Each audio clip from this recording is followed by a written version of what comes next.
Overseas tonight, France on high alert following the arrest of a man at Disneyland Paris. The 28-year-old apprehended near the entrance carrying 2 handguns, ammo, and a Koran. According to papers found on the suspect, he calls Paris home. However, no further details immediately available. A woman with him, described as his girlfriend, also detained. Obviously a disturbing story, one we are going to discuss here at the anchor desk with Congressman Steve Russell from Oklahoma, U.S. Army Ranger veteran, also a veteran of the conflicts in Iraq and Afghanistan, and likewise here at the anchor desk, a familiar face, a veteran of Afghanistan, Brian Mast, running for a U.S. congressional seat in Florida. Gents, it is good to have you here this evening on Newsmax Prime. And of course, for purposes of full disclosure, I served in Congress, you're serving in Congress, and you hope to get to Congress. And it's good to have 2 fellow conservatives here. Before we talk politics, let's talk about the war on terror and what is happening in Paris. Obviously, Steve, details sketchy on what was going on at Disneyland Paris. But is there a situation in Paris where it is just the magnet for terror now?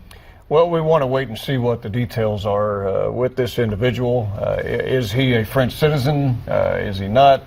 Was it criminally related? Was it not? Still remains to be seen. However, France is trying to come to grips. You had the former President Sarkozy. He had warned about security issues. That was rejected. But now they see in the last year and a half that it's a real problem.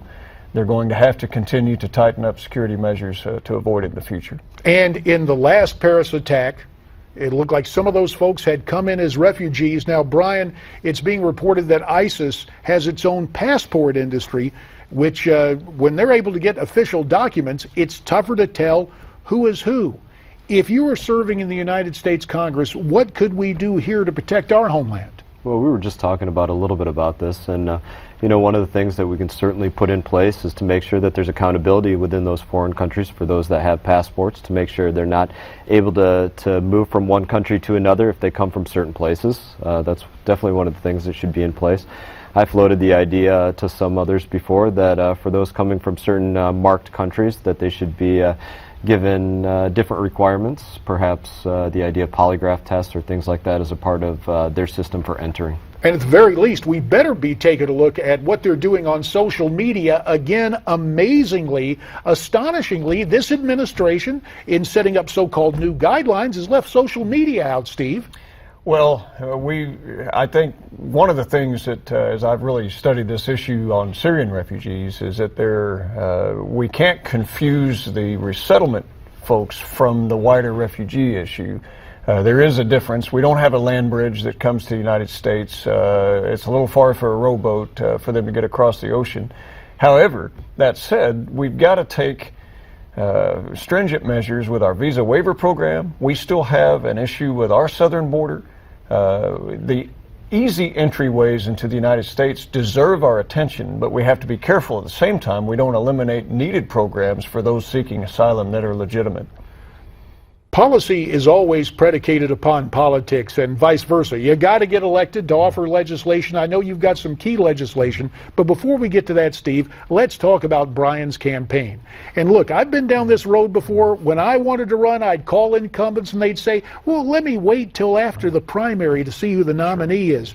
You're getting involved before a primary.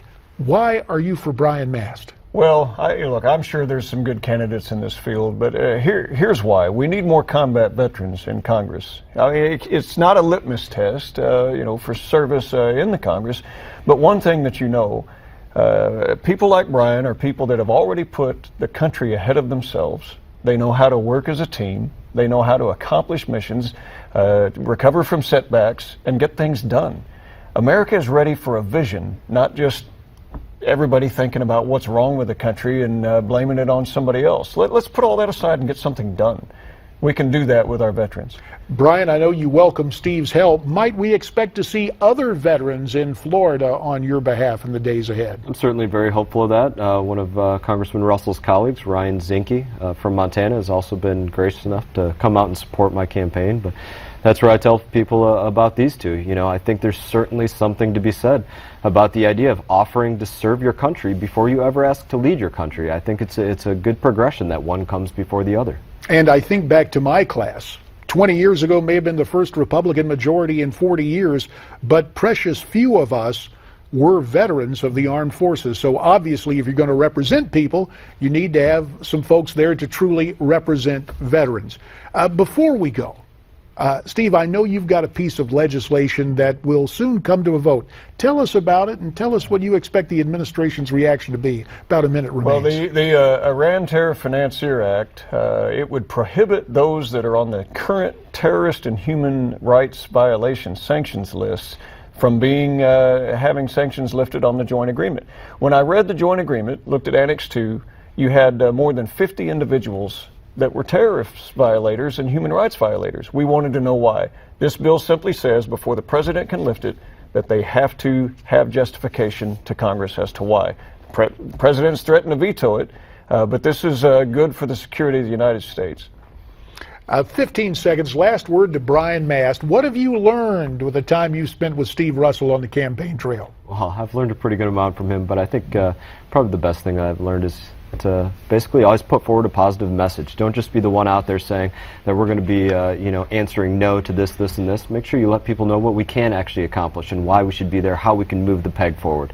And I think that's pretty important for all of us. Sounds like a good idea, and as one who has been there before, I certainly appreciate it. Well, you heard what these two gentlemen, what these two veterans have to say. You've also heard about a campaign for Congress. Agree or disagree with what they've got going? I'd love to hear from you. Send your comments to me at newsmaxtv.com/comments.